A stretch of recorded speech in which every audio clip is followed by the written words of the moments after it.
Greetings. My name is Allison Dean, and it is my pleasure to welcome you into my study here in Chelmsford, England. Joining me today for this reading are four of my teddy friends. Up on the top shelf, the big blonde is Elmar, my Steiff from Berlin, Germany. Next to him is Little Rascal. He comes from Colchester Hospital, where I used to work. On the shelf below them are the two Gund cousins, and they're mischievous. The blonde is Manny Bear from New York, given to me by my sister Andrea. And next to him, wearing his Red Dragon Welsh t-shirt, is Fletcher, my literacy bear from Ottawa, Canada. I am reading from my 1921-1922 edition of Emily of New Moon, produced by Hodder and Stoughton in London, England, and I am reading chapter 29 entitled Sacrilege. I invite you to sit back and enjoy. There had been several clashes between Aunt Elizabeth and Emily that winter and spring. Generally, Aunt Elizabeth came out victorious. There was that in her that would not be denied the satisfaction of having her own way, even in trifling matters. But once in a while she came up against that curious streak of granite in Emily's composition, which was unyielding and unbendable and unbreakable.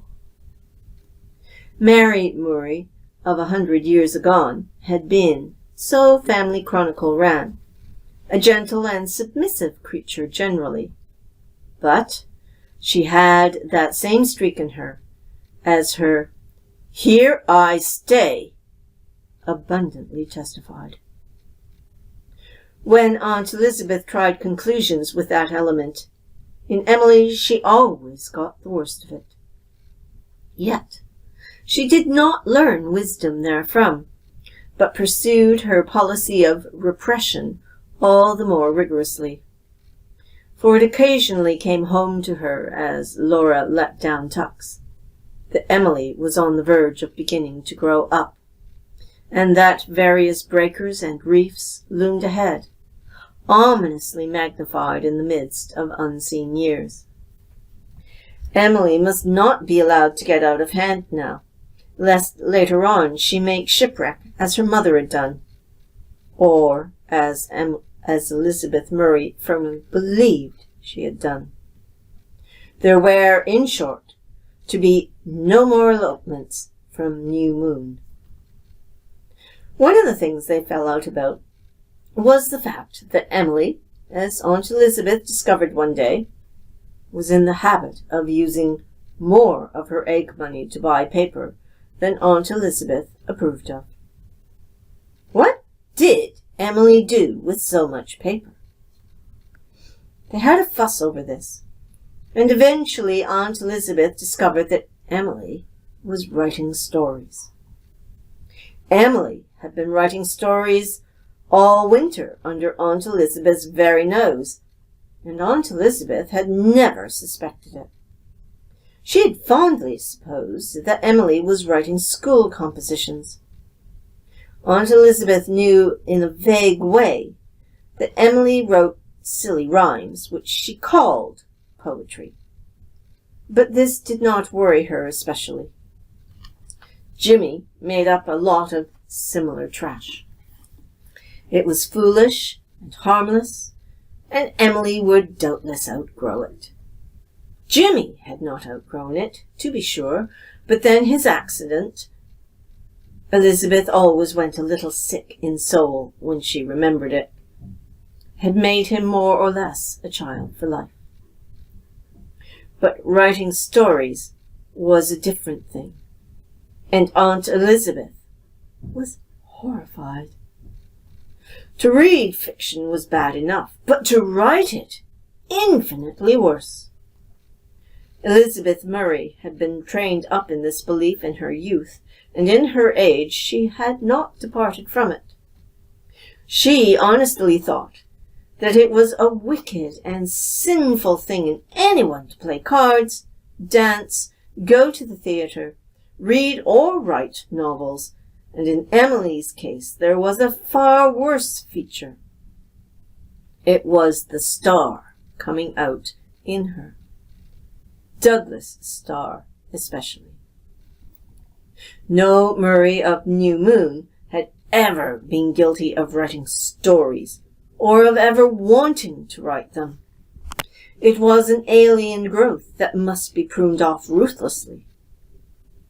Aunt Elizabeth applied the pruning shears and found no pliable, snippable root, but that same underlying streak of granite. Emily was respectful and reasonable and above board. She bought no more paper with egg money, but she told Aunt Elizabeth that she could not give up writing stories, and she went right on writing them, on pieces of brown wrapping paper and the blank backs of circulars which agricultural machinery firms sent Cousin Jimmy. "Don't you know that it is wicked to write novels?" demanded Aunt Elizabeth. "Oh, I'm not writing novels yet," said Emily. "I can't get enough paper. These are just short stories. And it isn't wicked. Father liked novels." "Your father—" began Aunt Elizabeth and stopped. She remembered that Emily had acted up before now when anything derogatory was said of her father. But the very fact that she felt mysteriously compelled to stop annoyed Elizabeth, who had said what seemed good unto her all her life at New Moon, without much regard for other people's feelings. "You will not write any more of this stuff." Aunt Elizabeth contemptuously flourished the secret of the castle under Emily's nose. "I forbid you. Remember, I forbid you." "Oh, I must write, Aunt Elizabeth," said Emily gravely, folding her slender, beautiful hands on the table, and looking straight into Aunt Elizabeth's angry face, with the steady, unblinking gaze which Aunt Ruth called unchildlike. "You see, it's this way. It is in me. I can't help it. And Father said I was always to keep on writing. He said I would be famous some day. Wouldn't you like to have a famous niece, Aunt Elizabeth?" "I am not going to argue the matter," said Aunt Elizabeth. "I'm not arguing, only explaining." Emily was exasperatingly respectful. "I just want you to understand how it is that I have to go on writing stories, even though I am so very sorry that you don't approve. If you don't give this up, this worse than nonsense, Emily, I'll... Aunt Elizabeth stopped, not knowing what to say she would do.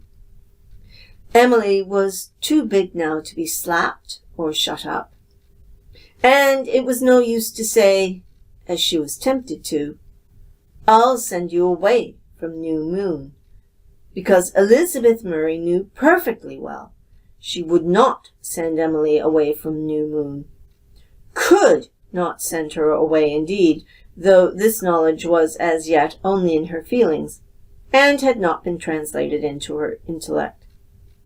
She only felt that she was helpless, and it angered her.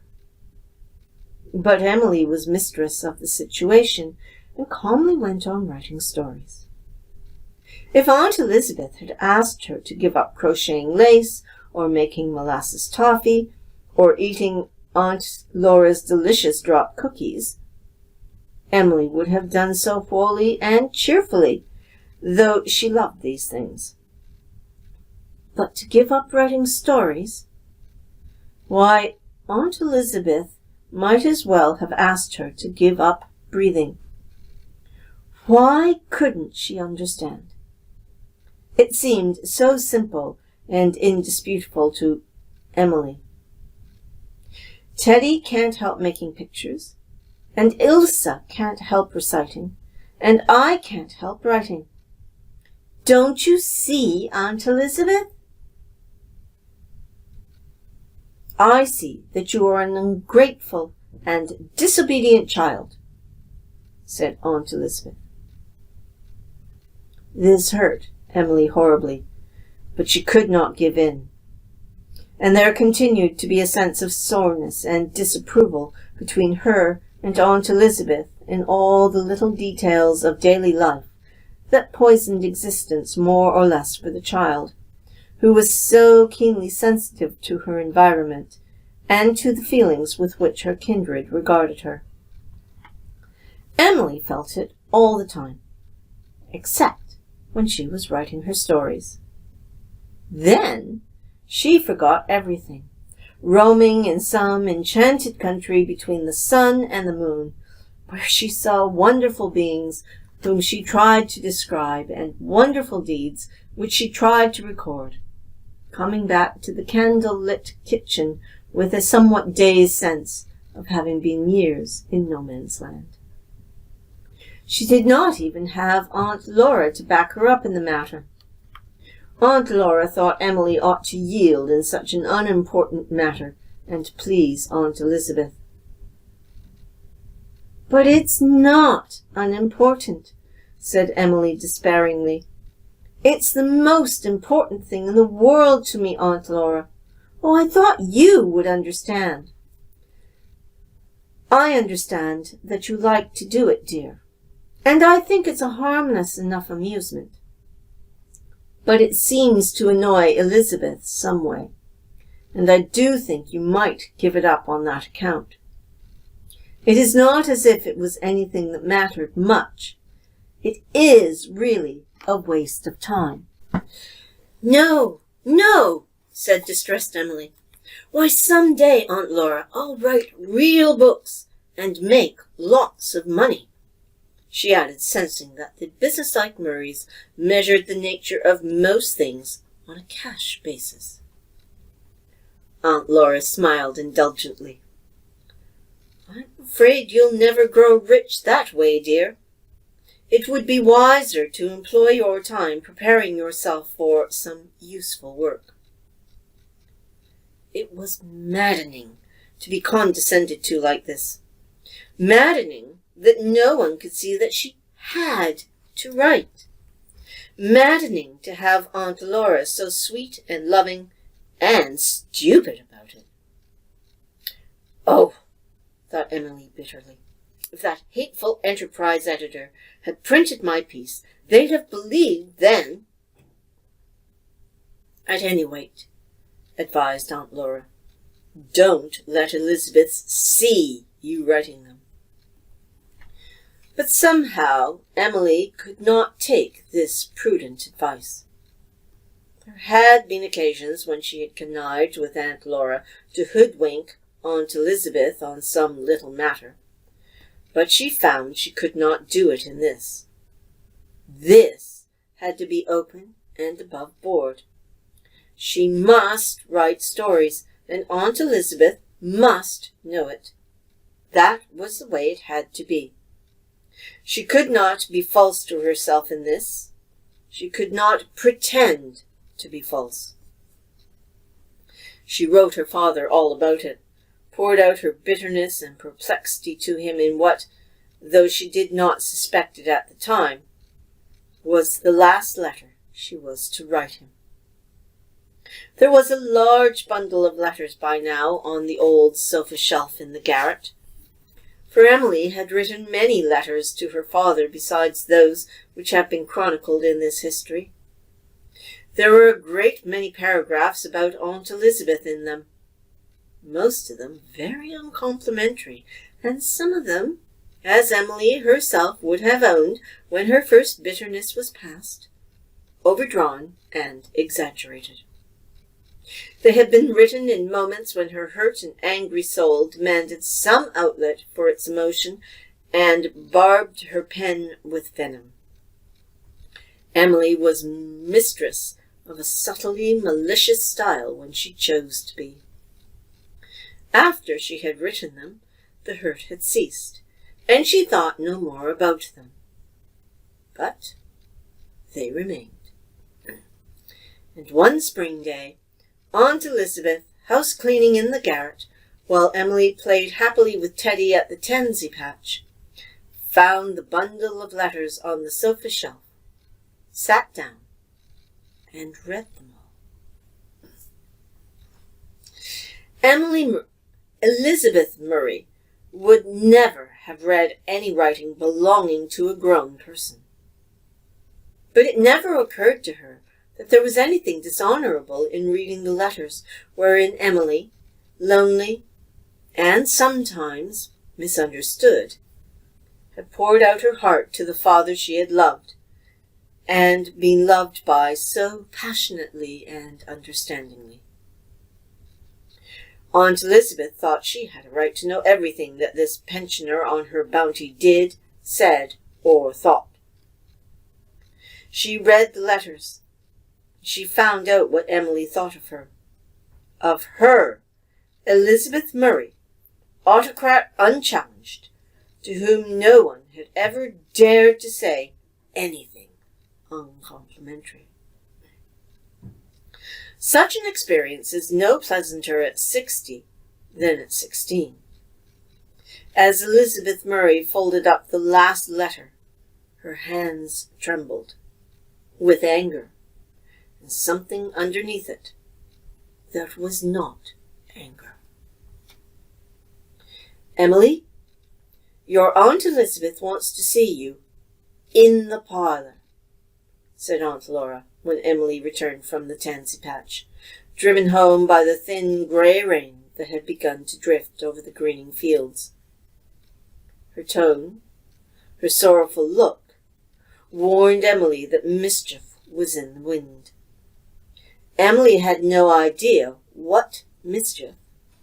She could not recall anything she had done recently that should bring her up before the tribunal Aunt Elizabeth occasionally held in the parlour. It must be serious when it was in the parlour. For reasons best known to herself, Aunt Elizabeth held super-serious interviews like this in the parlour. Possibly it was because she felt obscurely that the photographs of the Murrays on the wall gave her a backing she needed when dealing with this hop out of kin. For the same reason, Emily detested a trial in the parlour. She always felt on such occasions like a very small mouse surrounded by a circle of grim cats. Emily skipped across the big hall, pausing, in spite of her alarm, to glance at the charming red world through the crimson glass. Then pushed open the parlour door. The room was dim, for only one of the slat blinds was partially raised. Aunt Elizabeth was sitting bolt upright in Grandfather Murray's black horsehair chair. Emily looked at her stern, angry face first, and then at her lap. Emily understood. The first thing she did was to retrieve her precious letters. With the quickness of light, she sprang to Aunt Elizabeth, snatched up the bundle, and retreated to the door. There she faced Aunt Elizabeth, her face blazing with indignation and outrage. Sacrilege had been committed. The most sacred shrine of her soul had been profaned. "How dare you?" she said. "How dare you touch my private papers, Aunt Elizabeth?" Aunt Elizabeth had not expected this. She had looked for confusion, dismay, shame, fear, for anything but this righteous indignation, as if she, forsooth, were the guilty one. She rose. "Give me those letters, Emily." "No, I will not," said Emily, white with anger, as she grasped her hands around the bundle. "They are mine and father's, not yours. You had no right to touch them. I will never forgive you." This was turning the tables with a vengeance. Aunt Elizabeth was so dumbfounded that she hardly knew what to say or do. Worst of all, a most unpleasant doubt of her own conduct suddenly assailed her, driven home perhaps by the intensity and earnestness of Emily's accusation. For the first time in her life, it occurred to Elizabeth Murray to wonder if she had done rightly. For the first time in her life, she felt ashamed, and the shame made her furious. It was intolerable that she should be made to feel ashamed. For the moment they faced each other, not as aunt and niece, not as child and adult, but as two human beings, each with hatred for the other in her heart. Elizabeth Murray, tall and austere and thin-lipped. Emily Starr, white of face, her eyes pools of black flame, her trembling arms clutching her letters. "So this is your gratitude," said Aunt Elizabeth. "You were a penniless orphan. I took you into my home. I have given you shelter and food and education and kindness, and this is my thanks." As yet, Emily's tempest of anger and resentment prevented her from feeling the sting of this. "You did not want to take me," she said. "You made me draw lots, and you took me because the lot fell to you. You knew some of you had to take me because you were the proud Murrays and couldn't let a relation go to an orphan asylum. Aunt Laura loves me now, but you don't. So why should I love you? Ungrateful, thankless child." "I'm not thankless. I've tried to be good. I've tried to obey you and please you. I do all the chores I can to help pay for my keep. And you had no business to read my letters to father. They are disgraceful letters and must be destroyed," said Aunt Elizabeth. "No!" Emily clasped them tighter. "I'd sooner burn myself. You shall not have them, Aunt Elizabeth." She felt her brows drawing together. She felt the Murray look on her face. She knew she was conquering. Elizabeth Murray turned paler, if that were possible. There were times when she could give the Murray look herself. It was not that which dismayed her. It was the uncanny something which seemed to peer out behind the Murray look that always broke her will. She trembled, faltered, yielded. "Keep your letters," she said bitterly, "and scorn the old woman who opened her home to you." She went out of the parlour. Emily was left mistress of the field, and all at once her victory turned to dust and ashes in her mouth. She went up to her own room, hid her letters in the cupboard over the mantel, and then crept up on her bed, huddling down in a little heap, with her face buried in her pillow. She was still sore with a sense of outrage. But underneath, another pain was beginning to ache terribly. Something in her was hurt, because she had hurt Aunt Elizabeth. For she felt that Aunt Elizabeth, under all her anger, was hurt. This surprised Emily. She would have expected Aunt Elizabeth to be angry, of course, but she would never have supposed it would affect her in any other way. Yet, she had seen something in Aunt Elizabeth's eyes when she had flung that last stinging sentence at her. Something that spoke of bitter hurt. "Oh, oh," gasped Emily. She began to cry chokingly into her pillow. She was so wretched that she could not get out of herself and watch her own suffering with a sort of enjoyment in its drama. Set her mind to analyze her feelings. And when Emily was as wretched as that, she was very wretched indeed, and wholly comfortless.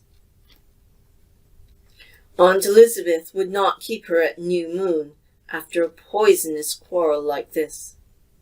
She would send her away, of course. Emily believed this. Nothing was too horrible to believe just then. How could she live away from dear New Moon? "And I may have to live 80 years, Emily moaned. But worse than this was the remembrance of that look in Aunt Elizabeth's eyes. Her own sense of outrage and sacrilege ebbed away under that remembrance. She thought of all the things she had written her father about Aunt Elizabeth. Sharp, bitter things, some of them just, some of them unjust. She began to feel that she should not have written them. It was true enough that Aunt Elizabeth had not loved her, had not wanted to take her to New Moon, but she had taken her, and though it had been done in duty, not in love, the fact remained. It was no use for her to tell herself that it wasn't as if the letters were written to anyone living, to be seen and read by others. While she was under Aunt Elizabeth's roof, while she owed the food she ate and the clothes she wore to Aunt Elizabeth, she should not say, even to her father, harsh things of her. A star should not have done it. "I must go and ask Aunt Elizabeth to forgive me," thought Emily at last, all the passion gone out of her, and only regret and repentance left. "I suppose she never will. She'll hate me always now. But I must go." She turned herself about, and then the door opened, and Aunt Elizabeth entered. She came across the room and stood at the side of the bed, looking down at the grieved little face on the pillow, a face that in the dim, rainy twilight, with its tear stains and black-shadowed eyes, looked strangely mature and chiselled. Elizabeth Murray was still austere and cold. Her voice sounded stern, but she said an amazing thing. "Emily, I had no right to read your letters. I admit I was wrong. Will you forgive me?" "Oh!" The word was almost a cry. Aunt Elizabeth had at last discovered the way to conquer Emily.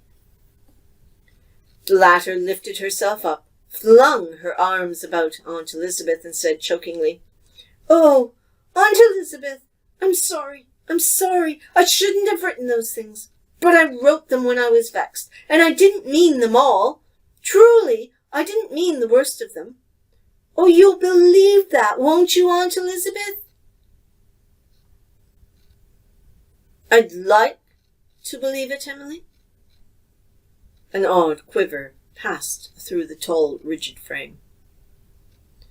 I don't like to think you hate me, my sister's child, little Juliet's child.